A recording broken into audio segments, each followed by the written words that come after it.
우리 나눌 말씀 골로새서 1장 13절 14절 말씀입니다. 골로새서 1장 13절 14절 말씀 제가 읽도록 하겠습니다. 여러분들 같이 마음과 눈으로 하나님 말씀 함께 읽었으면 좋겠습니다. 골로새서 1장 13절 14절 말씀입니다. 그가 우리를 흑암의 권세에서 건져내사 그의 사랑의 아들의 나라로 옮기셨으니 그 아들 안에서 우리가 속량 곧 죄사함을 얻었도다. 아멘. 2022년이 시작되고 나는 교회 주제를 살아내고 살려내고라고 정해보았습니다. 그러면 우리는 무엇을 살아내야 하는가라는 생각을 해보게 되는데, 그러다 보면 우리가 믿고 있는 진리를 결국은 우리가 살아내야만 하겠죠. 왜냐하면 저와 여러분은 진짜 진리를 알고 또 믿고 있는 사람들이기 때문입니다. 그런데 여기에 좀 한 가지 문제가 있는 것 같아요. 문제는 뭐냐 하면 우리는 그렇게 믿는데 오늘날 우리가 살아가는 이 세상은 과연 어떤 그런 절대적인 진리를 인정하느냐 하는 것입니다. 과거 제 윗세대들은 어떤 절대적인 진리 또는 이데올로기 그런 것들에 순종하면서 그것들을 위해서 사는 것을 영광으로 받아들이고 살았습니다. 그래서 이데올로기를 추구하고 그 이데올로기를 살아내기 위해서 그것이 진리라고 믿고 최선을 다하며 살았습니다. 때로는 그것 가운데 자기 자신을 희생하는 것이 더 가치 있고 올바른 일을 위해서 그럴 수 있다고 믿으면서 살았습니다. 그래서 아마 기독교가 이 땅에 들어오고 복음이 선포되고 진리가 그 복음 안에서 선포되었을 때 그것을 진짜 진리로 받아들이고 그 진리에 순종하는 삶을 우리의 믿음의 선조들은 살았던 것으로 생각됩니다. 그리고 그분들은 우리보다 훨씬 더 많이 희생하셨고 우리보다 훨씬 더 열심으로 신앙생활을 했습니다. 그런데 그런 시대 가운데 시대가 변하고 문제가 생겼습니다. 뭐냐 하면 그런 선배들의 희생의 삶이 오늘 이 세대에 또 젊은이들이 보기에 그렇게 고귀해 보이지 않는다는 것입니다. 과거에는 그것이 꽤 괜찮고 열심이고 절대 진리를 위해서 살아가는 모습이 너무 좋아 보였는데 지금 사람들은 그것이 고귀해 보이기보다는 절대 진리라는 것이 과연 있는가라는 생각을 하면서 살아갑니다. 오히려 절대 진리라는 것이 어떤 우리가 말하는 진리라고 포장된 것이 사람들을 조장해서 그 진리를 소유하고 있는 사람들에게 충성하게 하고 희생하게 만드는 것처럼 여겨지는 세상에 그렇게 생각하는 이들이 많은 세상에 우리는 살아가고 있습니다. 그래서 사람들은 특별히 젊은 사람들은 절대 진리라는 것을 거부하는 경우들이 많죠.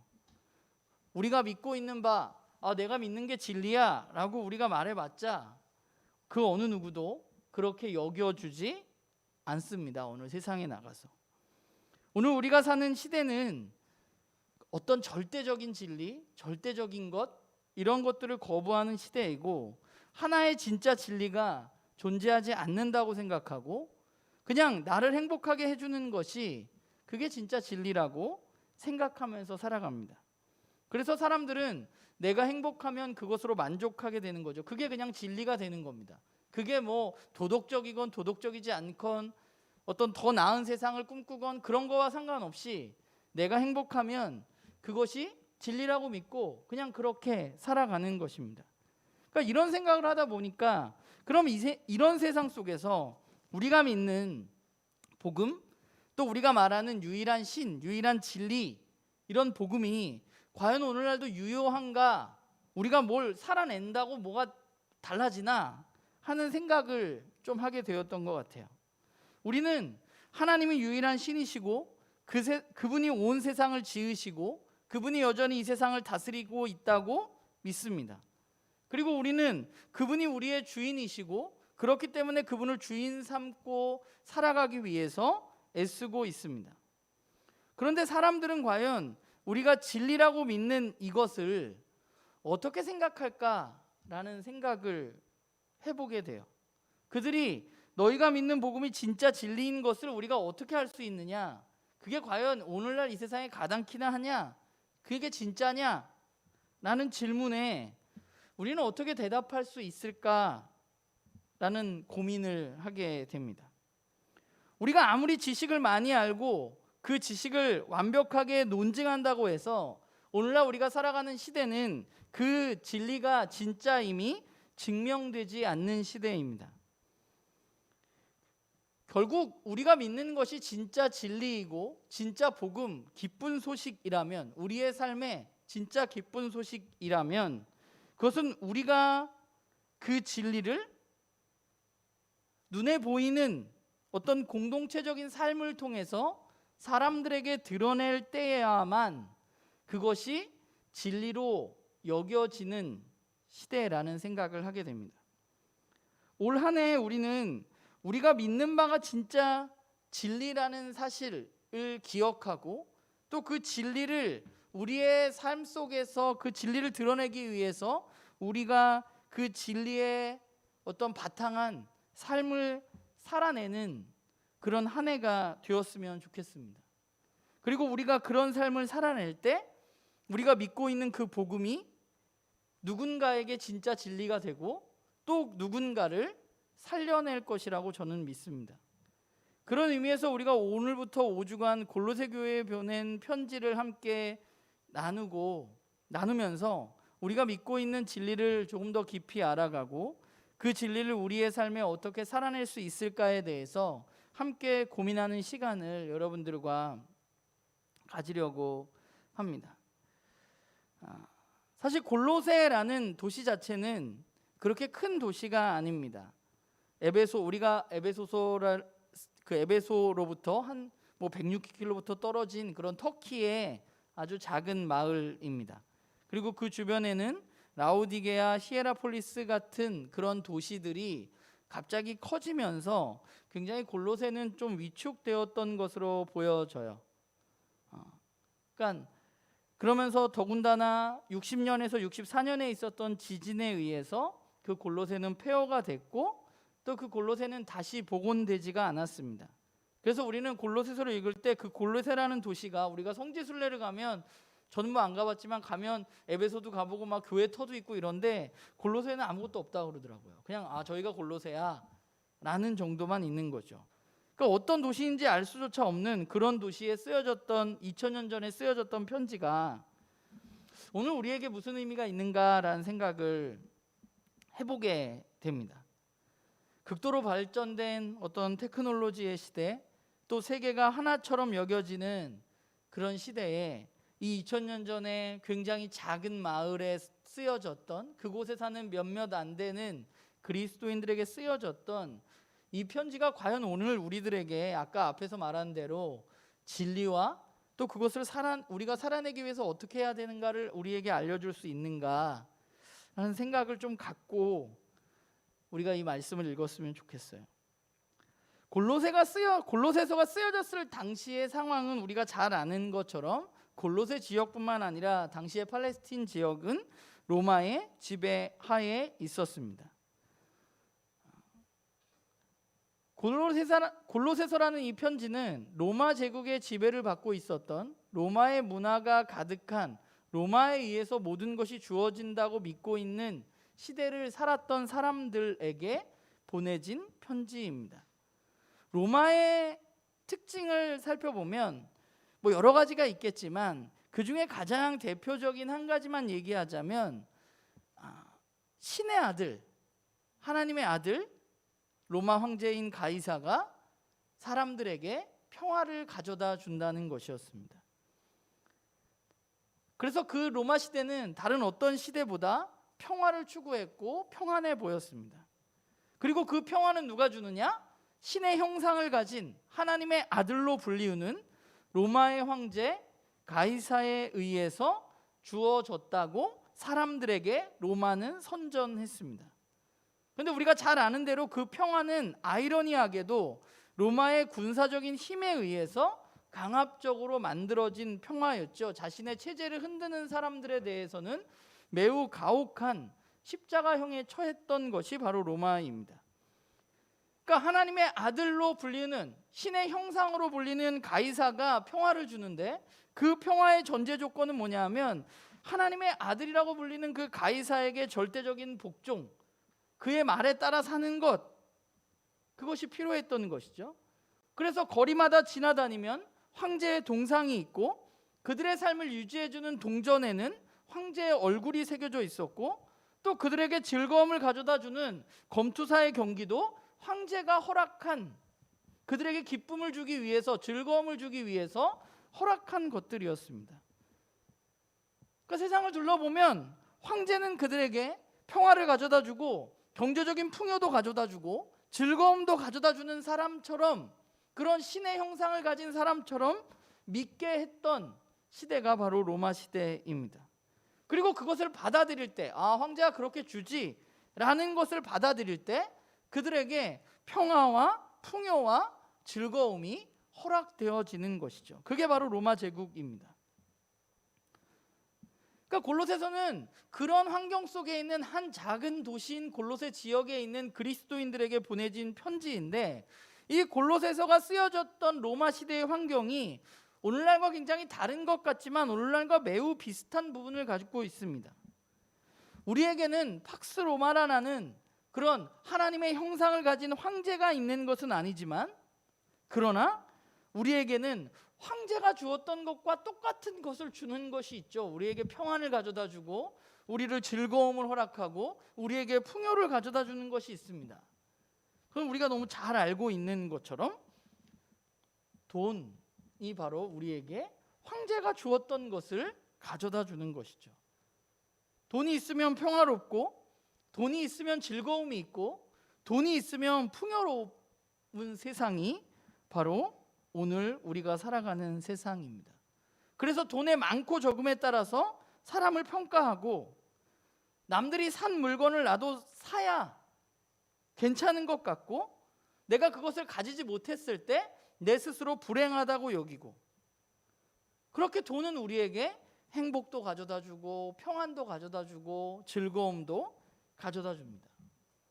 돈이라는 것이 원래 인간이 만든 것이지만 지금 잘 살펴보면 돈이 인간보다 더 위에 있는 것처럼, 그래서 인간의 생명을 돈을 위해서 죽이는 시대에 우리가 살아가고 있는 거죠. 돈이 좀 적으면 내 존재 자체가 적은 것처럼, 없는 것처럼 생각하는 시대에 우리는 살아가고 있는 것입니다.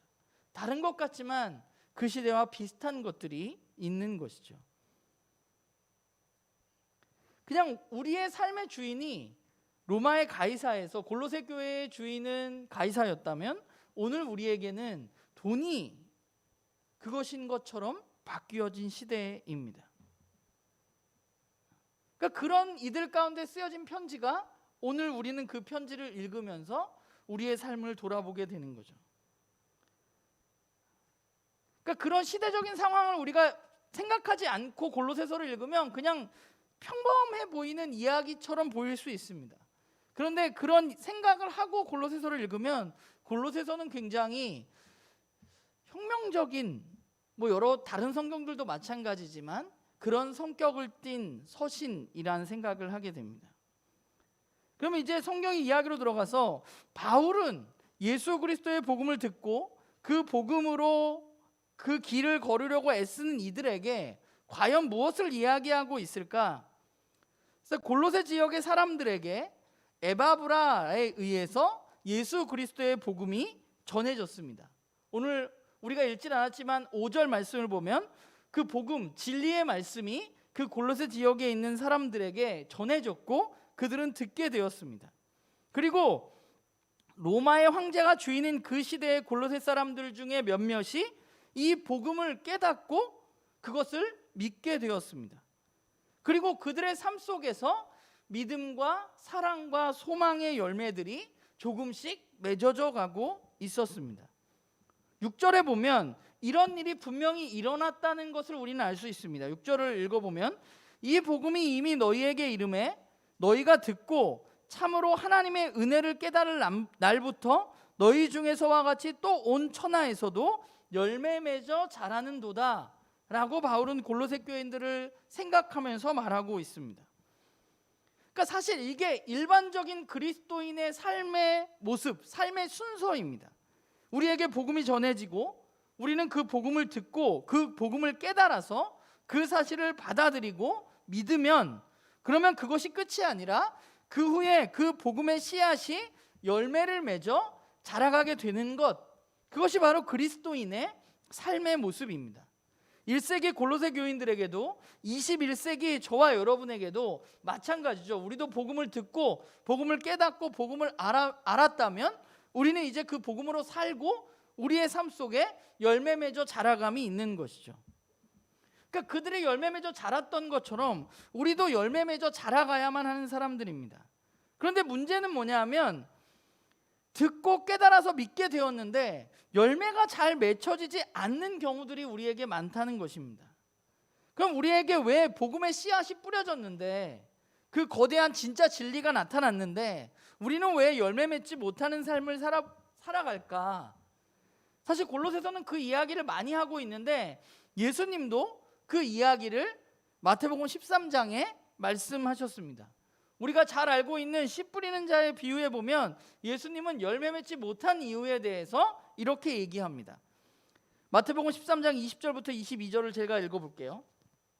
돌밭에 뿌려졌다는 것은 말씀을 듣고 즉시 기쁨으로 받되 그 속에 뿌리가 없어 잠시 견디다가 말씀으로 말미암아 환난이나 박해가 일어날 때에는 곧 넘어지는 자요. 가시떨기에 뿌려졌다는 것은 말씀은 들으나 세상의 염려와 재물의 유혹에 말씀이 막혀 결실하지 못하는 자라고 예수님은 말씀합니다.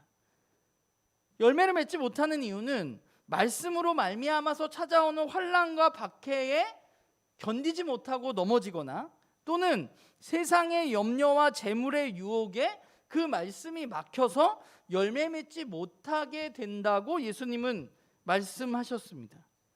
그런데 우리가 골로새서를 살펴보면 예수님이 하신 이야기들이 이들에게도 나타나고 있다는 것을 우리는 볼 수 있는 거죠.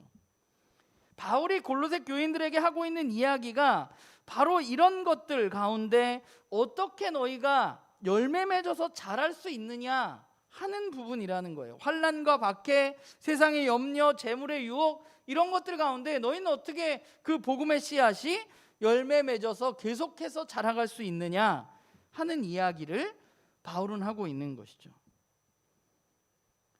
근데 이건 과거의 골로새 사람들의 이야기가 아니라, 과거 예수님 살았을 때 사람들의 이야기가 아니라 오늘 우리에게도 동일한 거죠. 우리가 제일 고민하는 게 이거죠. 우리가 복음을 믿고 우리가 살아가는데 왜 우리의 삶에 그 복음이 좀 열매 맺어서 잘 자라가지 않을까? 어떻게 우리는 열매 맺어 자라는 삶을 살 수 있을까? 이런 것들이 우리의 고민인 거죠. 그리고 그 고민 안에는 예수님이 말씀하셨던 환난과 박해와 세상의 염려와 돈에 대한 유혹, 이런 것들이 동일하게 우리에게도 작용하고 있는 것입니다.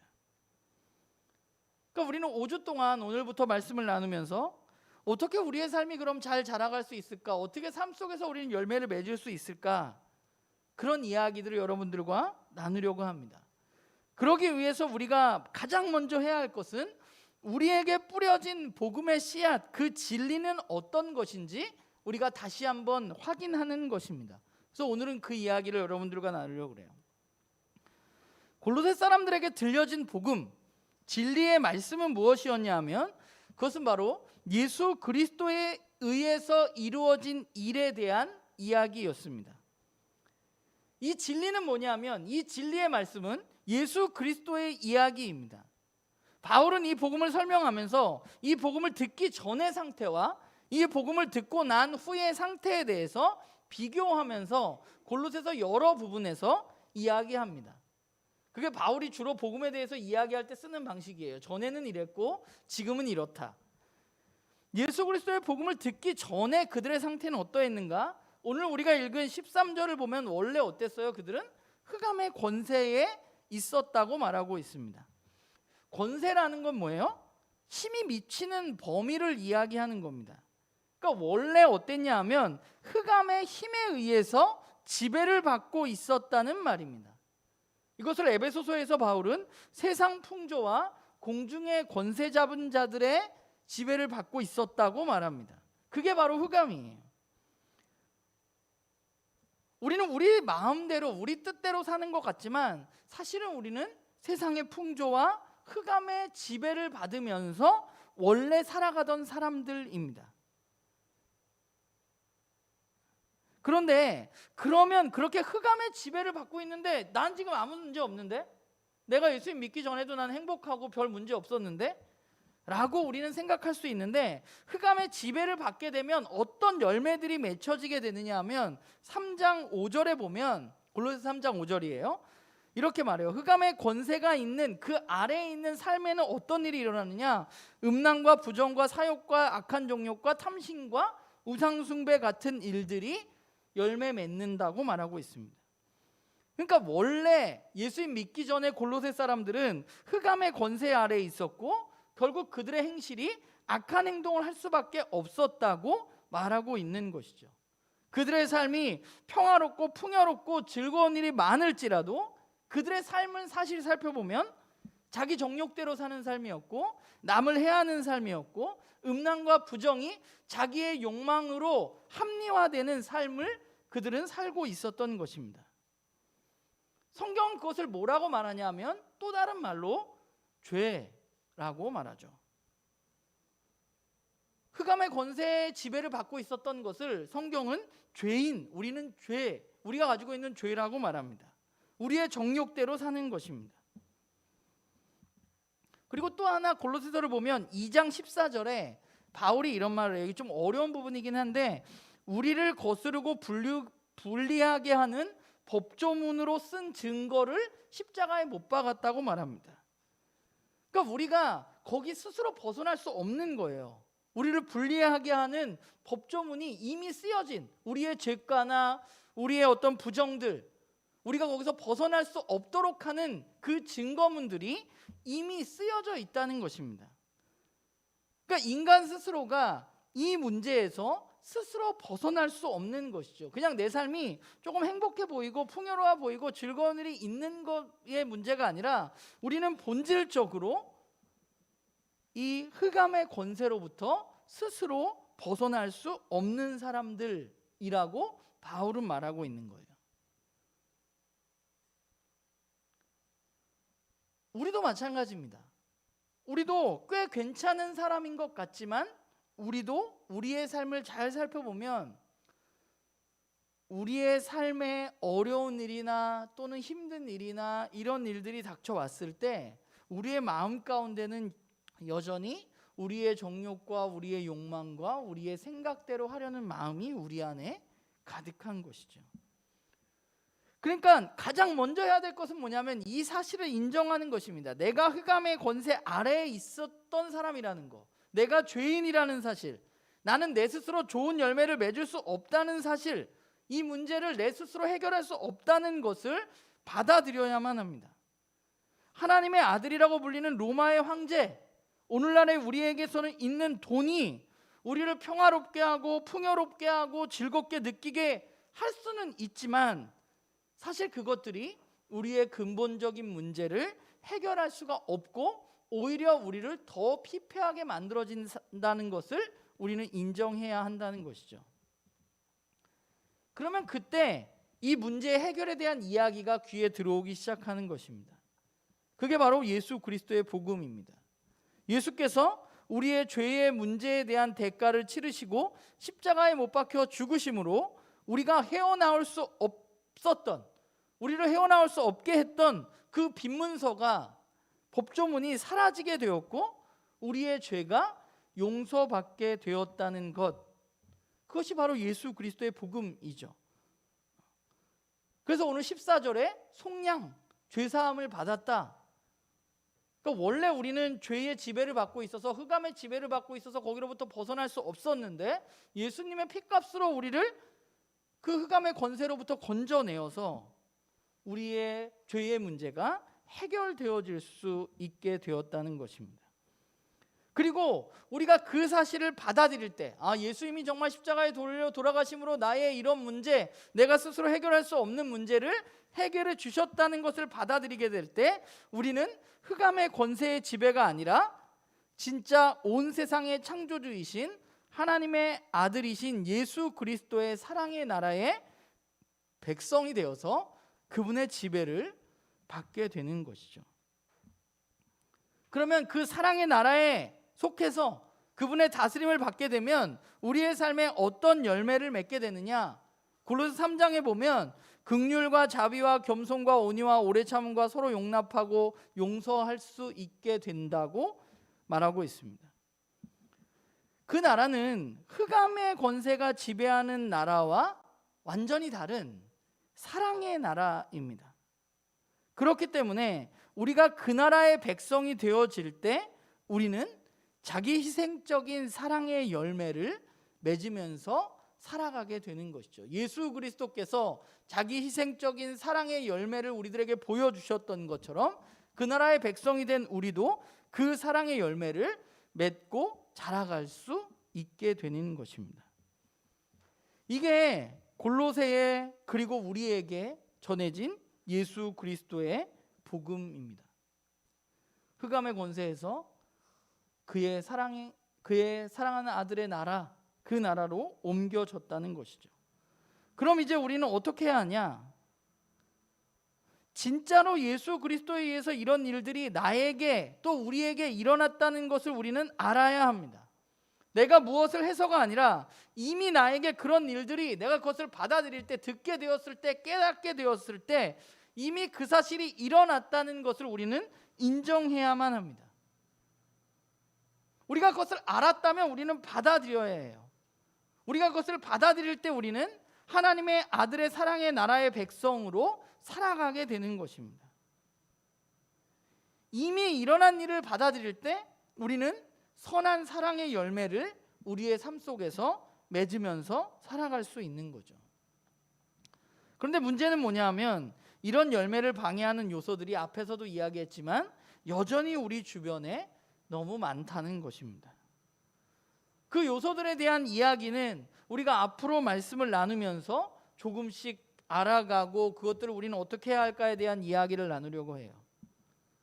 먼저 우리가 해야 할 것은 이루어진 사실을 받아들일 때 우리가 그 나라의 백성으로 살아갈 수 있게 되었다는 것입니다. 그러니까 중요한 건 뭐냐면 원래 우리는 내 노력으로 사랑의 열매를 맺을 수 없는 사람이었는데 흑암의 권세에 있었는데 예수 그리스도의 복음을 받아들이게 된 우리는 이제 흑암의 권세 아래 있는 것이 아니라 사랑의 나라에 살기 때문에 그렇기 때문에 우리는 사랑의 열매를 맺을 수 있는 사람이 되었다는 사실이 중요한 것이죠.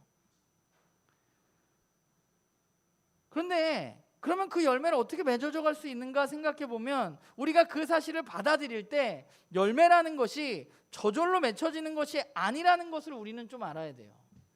그냥 내가 예수님 믿는다고 그 열매가 저절로 우리의 삶에 맺혀지지 않아요. 그 예수님을 내가 받아들인다고 해서 저절로 내 삶에 어떤 아름다운 사랑의 열매들이 막 용서를 못하던 사람이 갑자기 용서하게 되고 이런 일이 일어나진 않아요. 그래서 우리에게 필요한 것이 뭐예요? 훈련이 필요한 것입니다. 여전히 우리를 방해하는 요소가 많기 때문에 열매 맺어 자라게 하기 위해서는 우리가 훈련해야만 하는 것이죠. 사랑의 아들의 나라에 속한 사람으로서의 삶에 대해서 우리는 훈련하면서 살아가야만 하는 것입니다. 그 방해가 생각보다 굉장히 강력합니다. 그래서 우리는 신앙생활을 하면 할수록 우리가 과연 그 방해를 뚫고 정말 열매를 맺을 수 있는 건가 싶을 정도로 그 방해는 생각보다 매우 큽니다. 그래서 우리는 훈련해야만 돼요. 그리고 또 하나는 뭐냐 하면 기도해야만 합니다. 그러니까 여러분 그리스도인의 삶은 이 새로운 삶은 거저되는 게 아닙니다. 우리는 노력해야 되고 또 우리는 기도해야만 합니다. 기도 없이는 불가능하다는 것을 우리는 알아야 돼요. 그래서 바울도 그 골로새 교인들을 생각하면서 오늘 우리가 읽은 앞에 부분에서 기도하고 있는 것이죠. 제가 바울의 기도를 한번 읽어보도록 하겠습니다. 우리 3절부터 나오는 말씀입니다. 우리가 너희를 위하여 기도할 때마다 하나님 곧 우리 주 예수 그리스도의 아버지께 감사하노라. 이는 그리스도 예수 안에 너희의 믿음과 모든 성도에 대한 사랑을 들었으며 너희를 위하여 하늘에 쌓아둔 소망으로 말미암음이니 곧 너희가 전에 복음 진리의 말씀을 들은 것이라. 이 복음이 이미 너희에게 이름에 너희가 듣고 참으로 하나님의 은혜를 깨달은 날부터 너희 중에서와 같이 또한 온 천하에서도 열매 맺어 자라는 거다. 이와 같이 우리와 함께 종된 사랑하는 에바브라에게 너희가 배웠나니 그는 너희를 위한 그리스도의 신실한 일꾼이요 성령 안에서 너희 사랑을 우리에게 알린 자다 라고 이야기하면서 바울이 기도합니다. 이로써 우리도 듣던 날부터 너희를 위하여 기도하기를 그치지 아니하고 구하니 너희로 하여금 모든 신령한 지혜와 총명에 하나님의 뜻을 아는 것으로 채우게 하시고 주께 합당하게 행하여 범사에 기쁘시게 하고 모든 선한 일에 열매를 맺게 하시며 하나님을 아는 것에 자라게 하시고 그의 영광의 힘을 따라 모든 능력으로 능하게 하시며 기쁨으로 모든 견딤과 오래 참음에 이르게 하시고 우리로 하여금 빛 가운데서 성도의 기업의 부분을 얻기에 합당하게 하신 아버지께 감사하게 하시기를 원한다 라면서 기도하고 있습니다. 바울의 기도는 크게 세 가지예요. 하나님의 뜻을 너희들이 잘 깨달아 아는 것, 그리고 그 깨달은 것들로 선한 열매를 맺는 것, 그리고 이 시련과 어려움들 가운데 하나님의 주신 능력으로 잘 견뎌내는 삶을 살아가는 것, 그것이 바울의 기도의 내용입니다. 저는 우리 스스로를 위해서 또 성도들을 위해서 기도할 것도 바로 이 내용이라고 생각해요. 우리가 하나님의 말씀을, 하나님을 더 깊이 깨달아 알도록 우리는 기도해야만 하고, 또 우리는 그 말씀이 우리 안에 뿌리 내려서 열매 맺어 자라갈 수 있도록 기도해야만 하고, 또한 우리가 그 열매 맺어 자라가는 가운데 우리에게 찾아오는 여러 가지 어려움들을 하나님이 주신 능력으로 우리가 잘 견뎌내고 이겨낼 수 있도록 우리는 기도해야만 하는 것이죠. 우리가 그렇게 훈련하고 기도할 때 우리가 진리라고 믿고 있는 그 복음이 우리 안에 씨앗이 되어서 열매 맺어 자라게 되는 것입니다. 저는 예수 그리스도의 복음이 진짜 진리라고 믿습니다.